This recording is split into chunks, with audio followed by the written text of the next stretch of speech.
Sit comfortably and close your eyes. Begin to take slow, deep breaths in and out through your nose.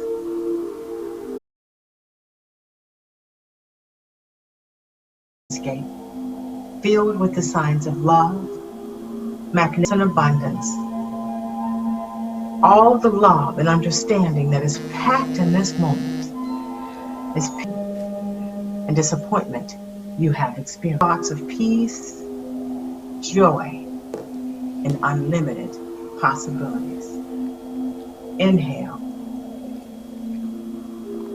and exhale.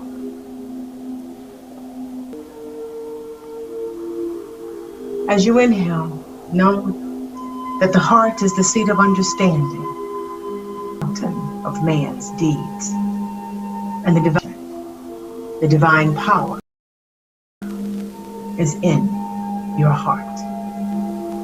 Inhale and exhale. Take over your consciousness, knowing that you will be guided. Exhale. This place, knowing, standing, you now awaken to the abundance.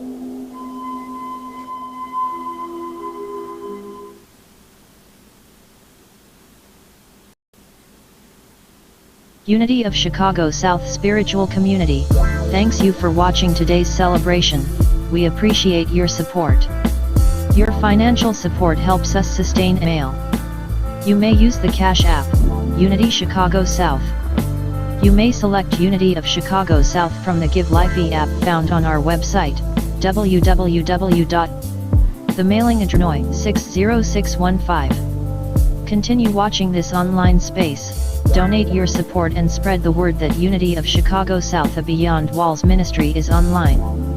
Health and wellness to each and every one of you.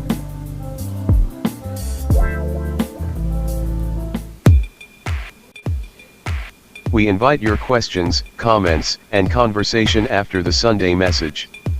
Join in live on free conference call by video chat or dial in, starting at 11:45 a.m. after the original live stream.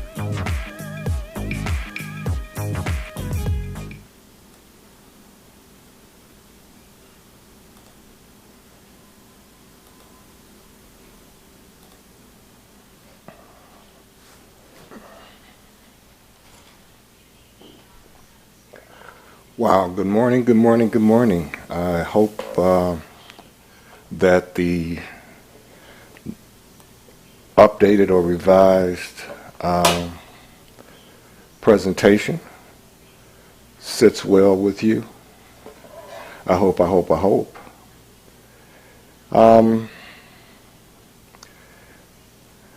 Today we are going to kind of extend our work with understanding.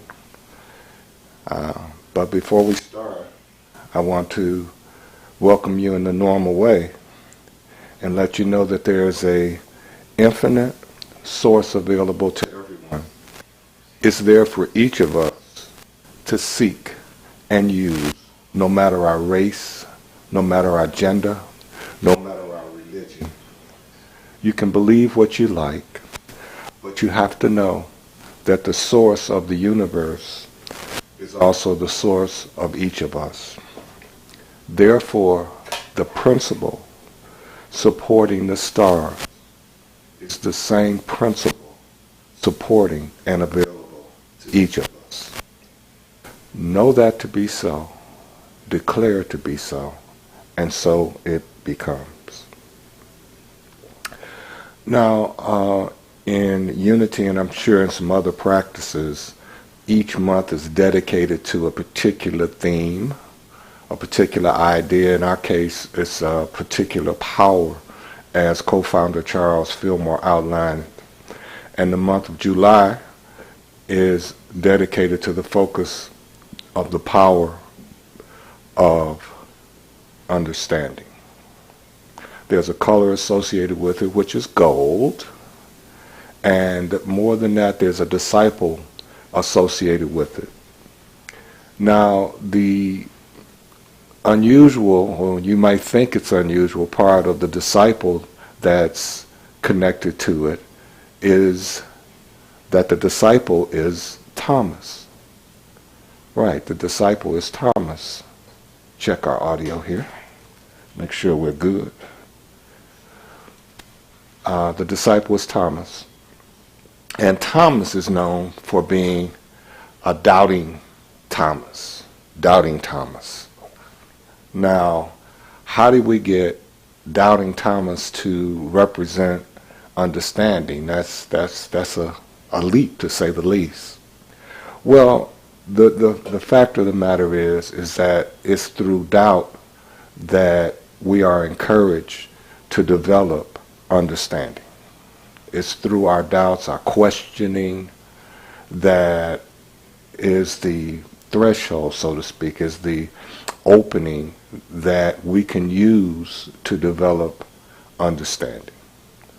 So that's how Doubting Thomas fits in. Now there's a second part to how Doubting Thomas works with this. And that's the fact that in the Gospel of Thomas and in some of the other writings, Thomas is one of those who was in the inner circle, who had a even deeper understanding of the message that the master teacher was bringing to the table. So we have the doubt being the beginning, or being the first step, we could say, to the initial step to get involved in developing our understanding.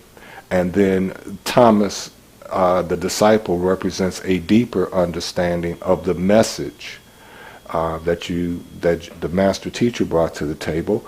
And you would find that as you check with the Gospel of Thomas and the Gnostic Gospels and so forth. So that's how that works. You know, there are things that when we deal with understanding that kind of come to us, and they come to us at various points and various times. I know that I had the privilege of, when my parents were alive, to go back to them and say, you know, that thing that you said to me, now I know what you meant. You know, in other words, now I have an understanding of what you were saying because I've experienced it. But the beauty of that was that if I chose to, at the time the message, the lesson was given to me, if I chose to open myself up to a wider appreciation and acceptance of what was being said, there would have been a level of understanding that I could have experienced a lot sooner, in fact, almost in that moment. So understanding, as we're going to learn, is kind of cyclic.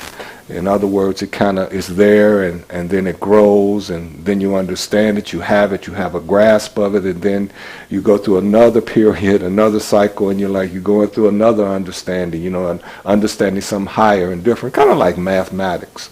If you think about it, you know, you start with arithmetic, and you get into geometry, and then you move into algebra, and if you keep going, you get into calculus and trigonometry, you know, you just keep going.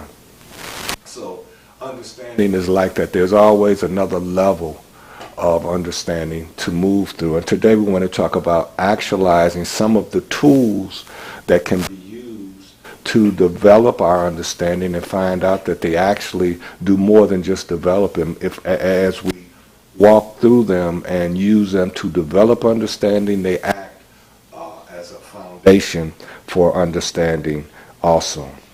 But when we say actualization, what do we really mean? What is that saying? It's saying that we actualize something that we already have, this understanding that Charles Fillmore and others say that's already within us. But now how do we make it real for us? How do we give it life?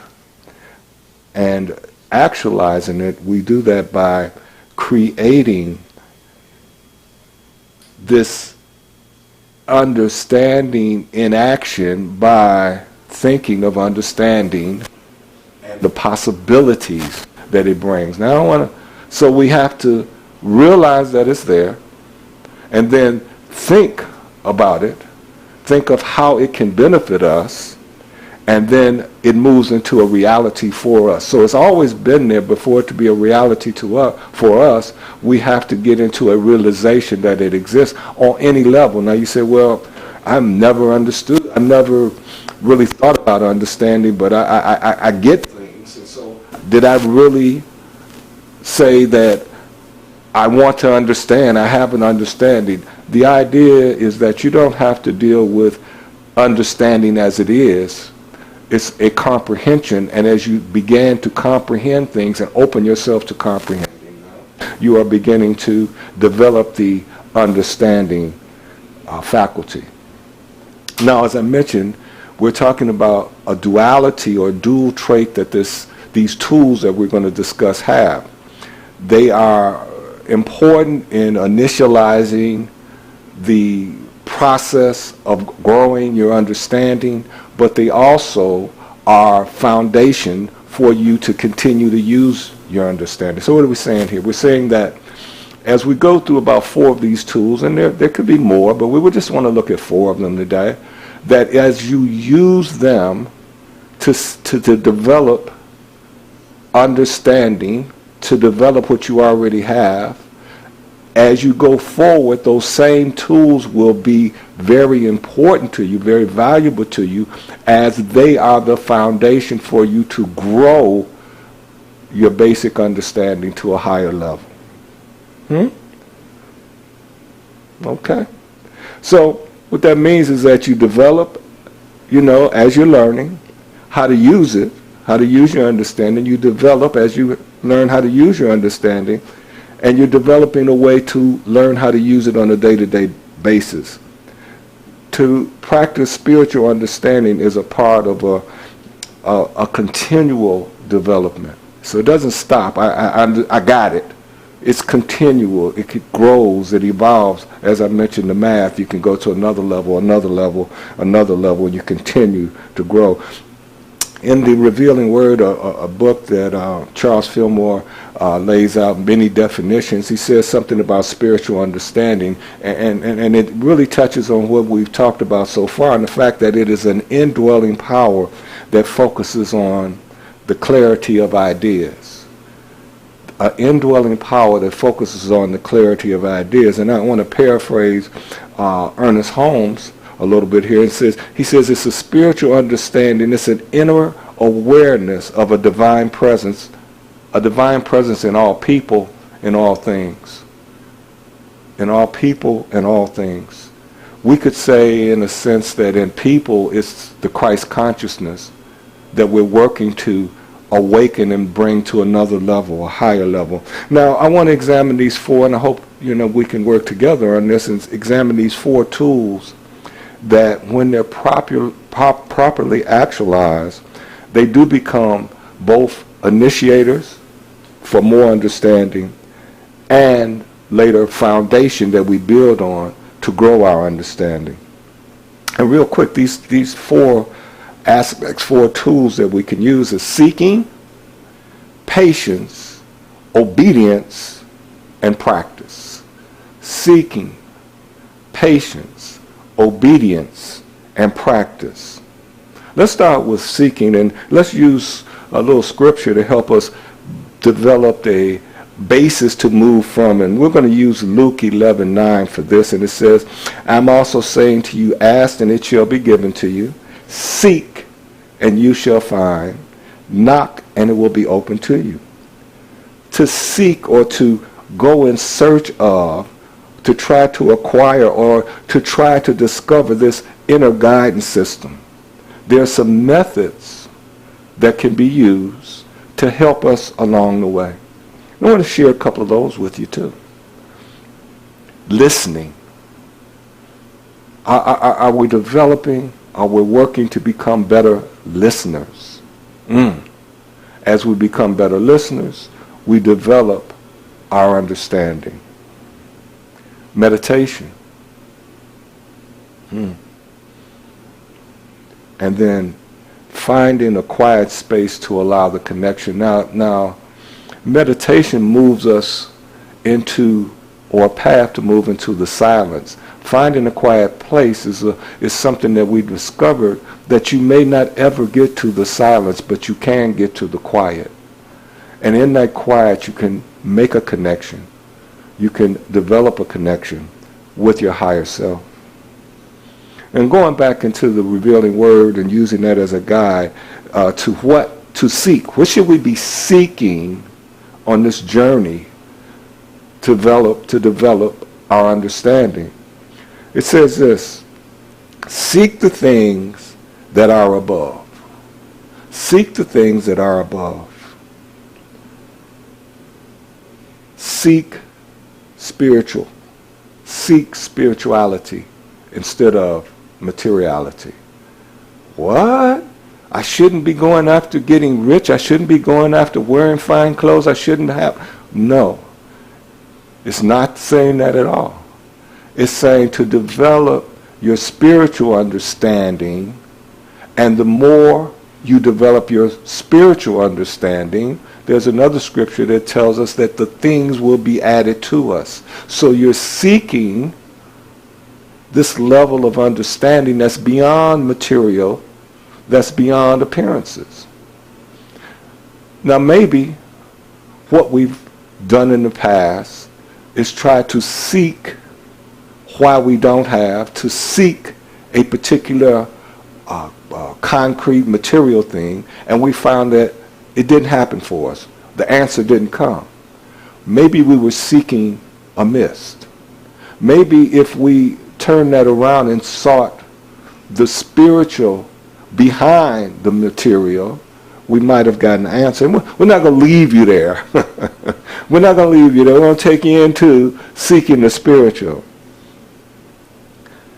What you're really doing is to trust and believe that within you, as Ernest Holmes said, within you there is this level, this understanding. This is in you, it's in everything. All so accept that first. That Christ consciousness, another word for it.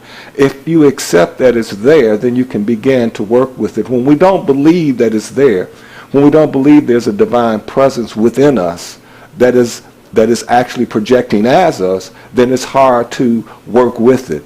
And we are continually working on appearances and working on the external, as opposed to what is there and has been there since birth and what's always there. So it's a seeking of the unfoldment of the inner dwelling, that Christ mind, that Christ consciousness.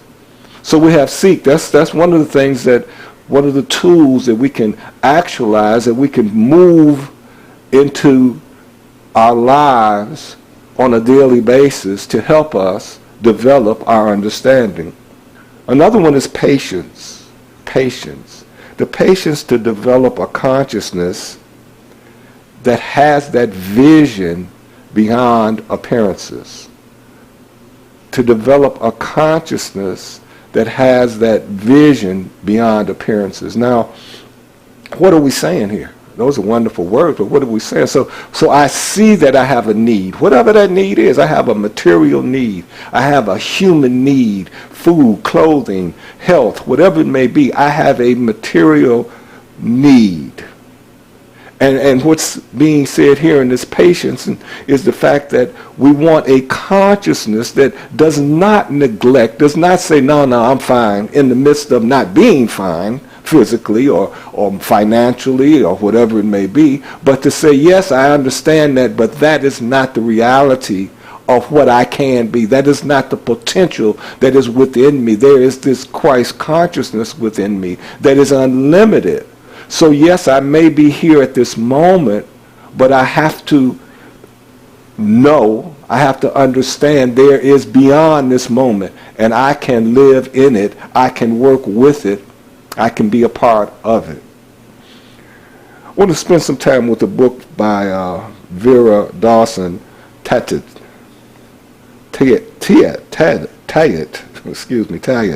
And this is what she says about patience, and the book is called Take Command. She says, patience requires that preconceived opinions be laid aside.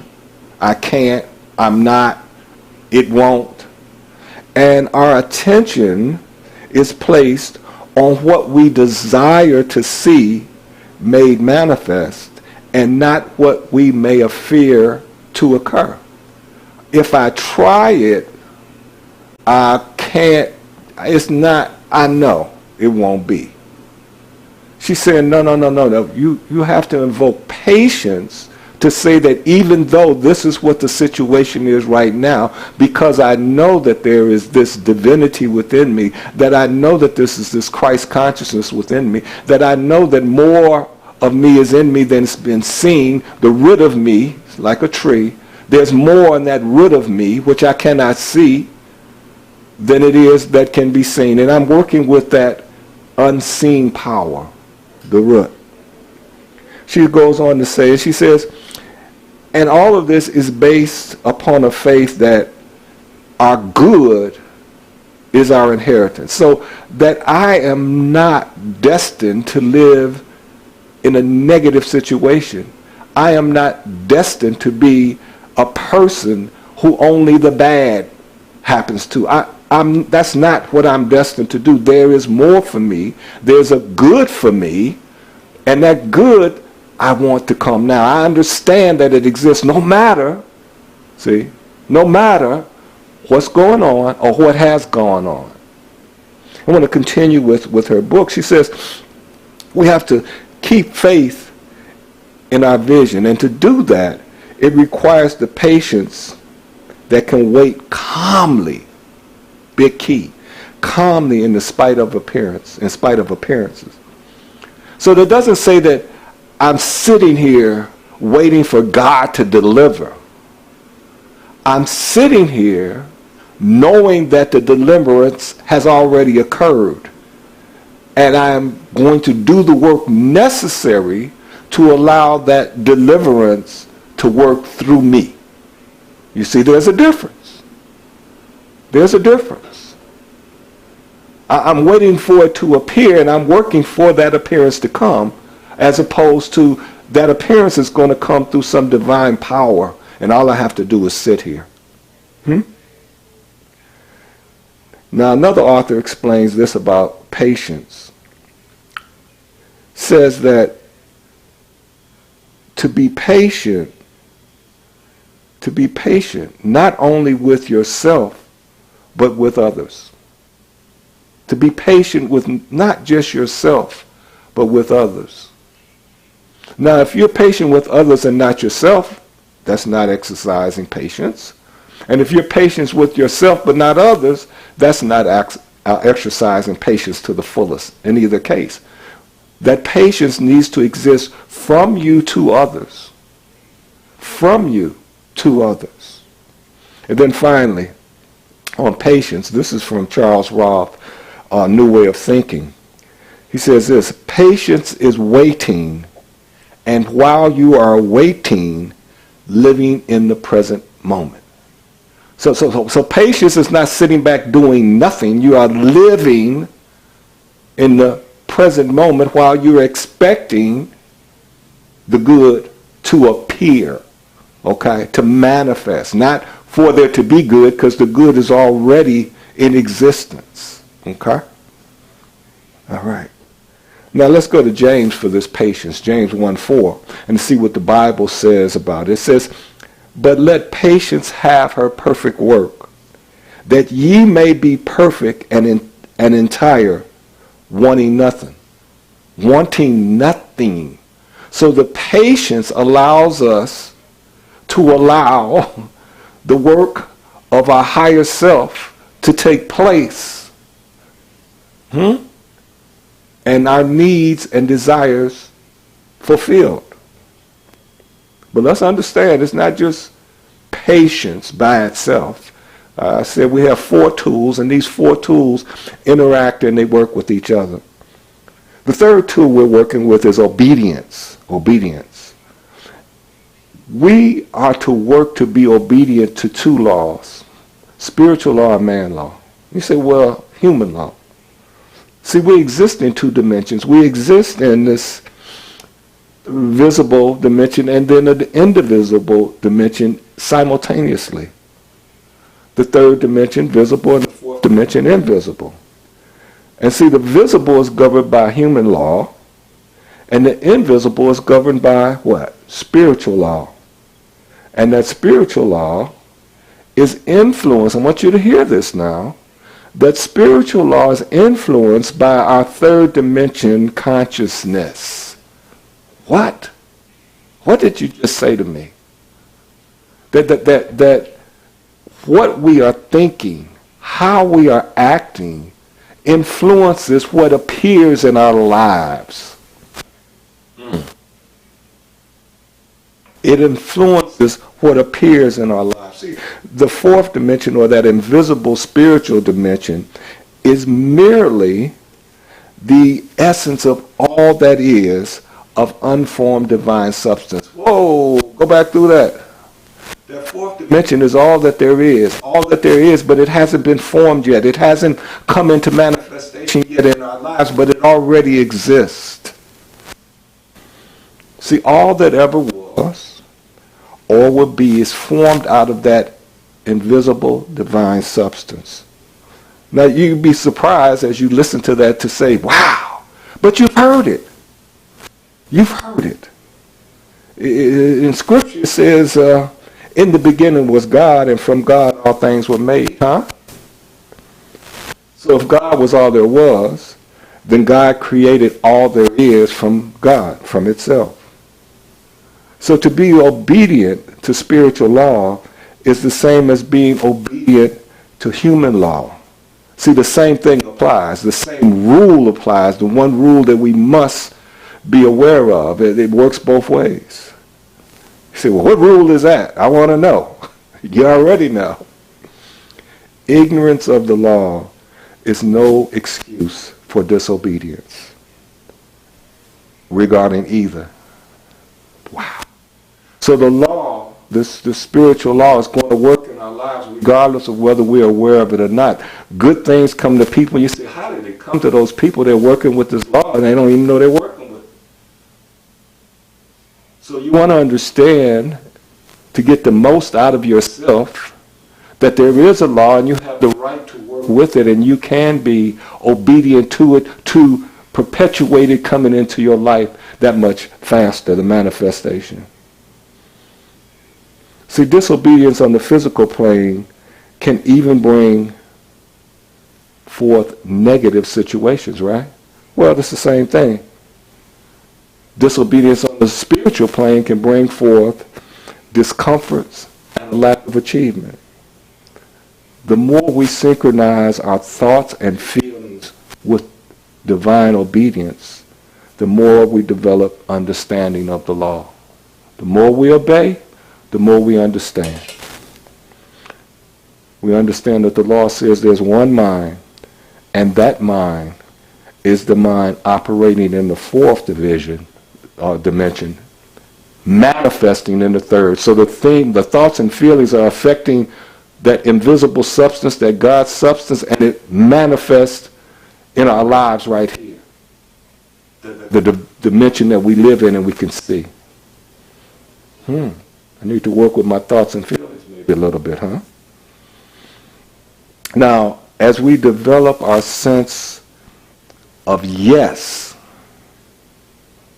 along with the willingness to obey, it helps us to develop our connection with the invisible and usher it into the visible. What?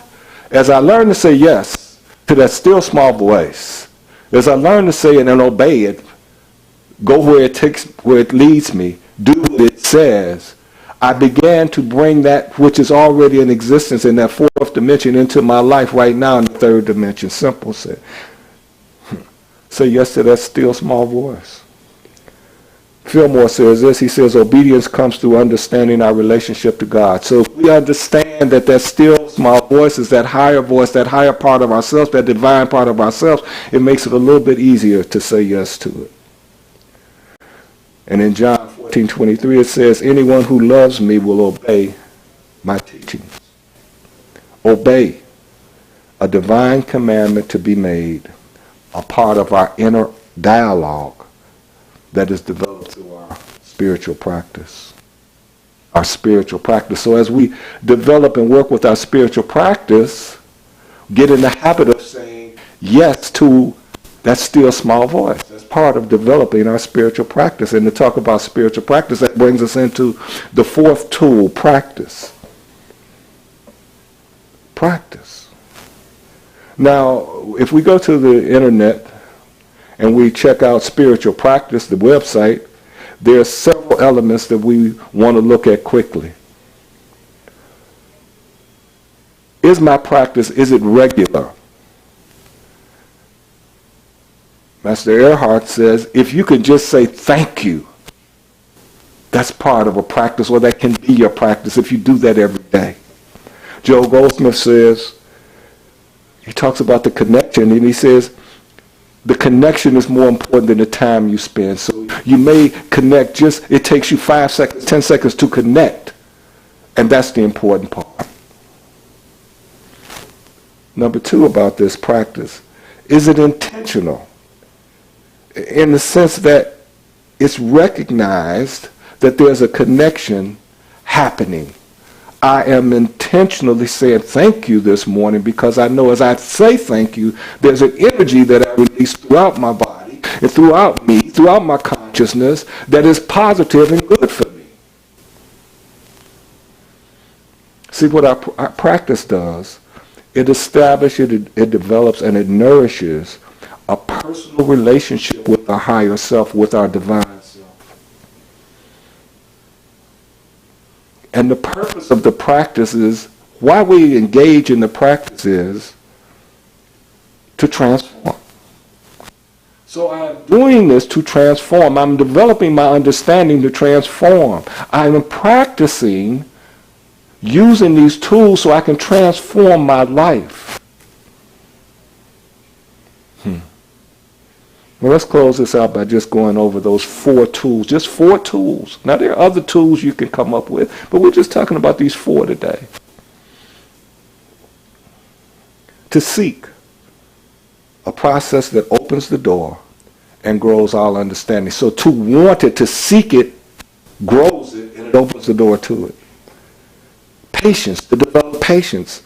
That's a tool that grows all levels of understanding, both the level of what? The 3rd dimension, physical, human understanding, and 4th dimension, spiritual understanding. To be patient. To be obedient. Obedience is the path that leads to the expression of spiritual understanding. To say yes to that still small voice helps you bring forth, live in the spiritual understanding as that still small voice is speaking to you, guiding you, and leading you, and you are following it. And then finally, practice. That's the work that begins and continues the journey of expanding your spiritual understanding. So my practice gets me started in opening up to and accepting this understanding as a part of my life, as a power in my life. But the more that I practice it, the more that I develop a deeper understanding of what understanding is. So the tools to begin with are those 4 we just talked about. And those tools are the same tools, again, that assist you strengthen the foundation. And that strengthened foundation helps you develop a more dynamic use of the power of understanding. Well, I am happy that you came aboard today. Whether you're looking at this live or you catch it later on, I'm Reverend Arcane Turner. This is Unity of Chicago South, Spiritual Community Beyond Walls Ministry. We welcome you. We appreciate you. And we welcome you back again. Now, you can come aboard for our after talk, we call it. We're going to pop the number up there, the way to get in contact, and join us in about 5 minutes over at freeconferencecall.com. Blessings and bliss until next time.